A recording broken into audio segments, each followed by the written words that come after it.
50 lakh per annum की salary एक dream figure है, एक फाइनेंशियल माइलस्टोन जिसे इंडिया में न जाने कितने लोग ड्रीम और एस्पायर करते हैं। लगता है कि अगर इतनी सैलरी मिल जाए तो बस लाइफ सेट है, नो मोर फाइनेंशियल वरीज, एक लग्जरी लाइफस्टाइल, अच्छा घर, अच्छी गाड़ी, अच्छे कपड़े, फॉरेन ट्रिप्स, सब कुछ पॉसिबल है। But is it true?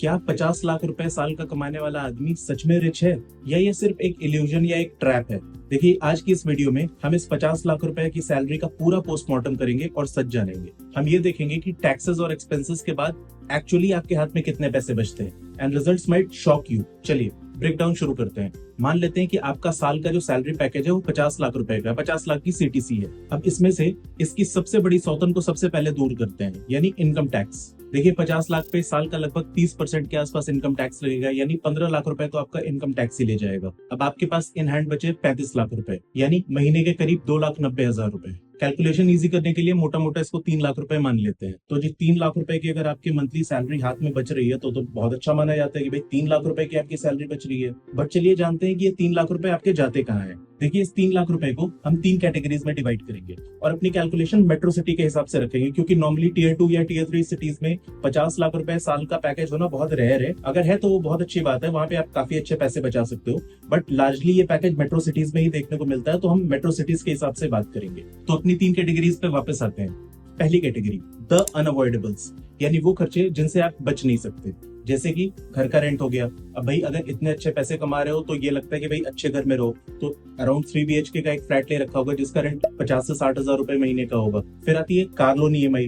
जाहिर सी बात है, अच्छे पैसे कमा रहे हो तो अच्छी गाड़ी भी होगी, तो करीब 30-25 हजार रुपए उसकी EMI भी होगी। तीसरी चीज, यूटिलिटी बिल्स। भाई बड़े घर के अंदर रह रहे हो, हर एक रूम के अंदर AC होगा, बड़े फ्रिज होंगे, बड़े वाले और इलेक्ट्रिकल अप्लायंसेस होंगे, डिश वॉशर्स होंगे, तो उसी हिसाब से आपका इलेक्ट्रिसिटी बिल वगैरह भी काफी हाई आता होगा, आपका मोबाइल बिल भी काफी हाई आता होगा। अपने मोबाइल के साथ आपने बहुत सारे OTT प्लान्स वगैरह ले रखे होंगे, हाई स्पीड इंटरनेट ले रखा होगा, तो ये सब मिला के करीब 10 से 15 हजार रुपए का तो आपका एक यूटिलिटी बिल ही आ जाता होगा।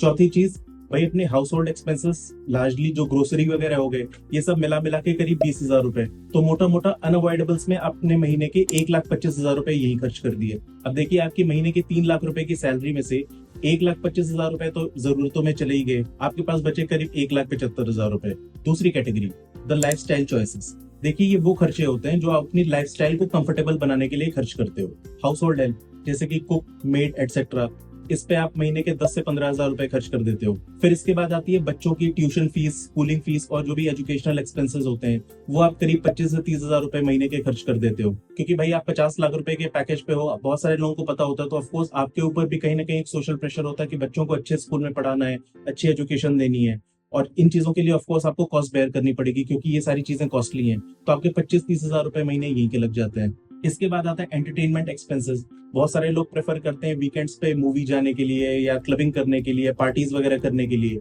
तो महीने के ऑन एन एवरेज 20 से 25 हजार रुपए इसमें चले जाते हैं। फिर इसके बाद लोग महीने के 15 से 20 हजार रुपए अपने कपड़े, अपने सैलून एक्सपेंसेस, अपने गैजेट्स, बाकी इस टाइप के मिसलेनियस एक्सपेंसेस पे खर्च कर देते हैं। और उसके बाद क्योंकि आपके पास गाड़ी भी है, तो गाड़ी की जो मेंटेनेंस एक्सपेंसेस है, फ्यूल वगैरह है, उसका भी मोटा मोटा आपका 10,000 रुपए का महीने का खर्चा आ जाता है। तो इस वाली कैटेगरी में भी आप मोटा मोटा 1 लाख रुपए खर्च कर देते हो। और फिर इसके बाद ये सारे खर्चे निकालने के बाद आपके पास बचते हैं करीब 75,000 रुपए।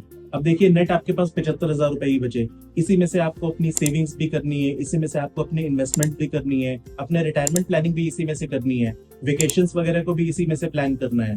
तो सवाल पर वापस आते हैं, क्या 50 लाख रुपए आपको रिच बनाता है? और इसका जवाब है, देखिए, ये आपको कंफर्टेबल बनाता है बट रिच नहीं। देखिए, आप समझिए कि 50 लाख रुपए में आप एक कंफर्टेबल और अच्छी लाइफ जी सकते हैं, अपनी जरूरतों को पूरा कर सकते हैं, लेकिन आप हर चीज पे बिना सोचे समझे खर्च नहीं कर सकते। आपको अभी भी बजट बनाना पड़ेगा, सेल का वेट करना पड़ेगा, वेकेशंस के लिए भी प्लान करना पड़ेगा, और फाइनेंशियल फ्रीडम तो अभी बहुत दूर है। तो नेक्स्ट टाइम आप जब किसी की बड़ी सैलरी पैकेज के बारे में सुने तो इस ब्रेकडाउन को जरूर ध्यान रखें। अब मेरा सवाल आपसे, आपके हिसाब से एक इंडिया में रिच फील करने के लिए मंथली इन हैंड सैलरी कितनी होनी चाहिए? कमेंट्स में मुझे बताइए। अगर आपको ये वीडियो पसंद आई है तो हमारे चैनल को सब्सक्राइब और वीडियो को लाइक एंड शेयर जरूर कीजिए। स्क्रीन पे दिख रही हमारी दूसरी वीडियो जरूर देखिए। मैं मिलता हूँ नेक्स्ट वीक आपसे एक नई वीडियो में। तब तक के लिए बाय बाय, जय हिंद।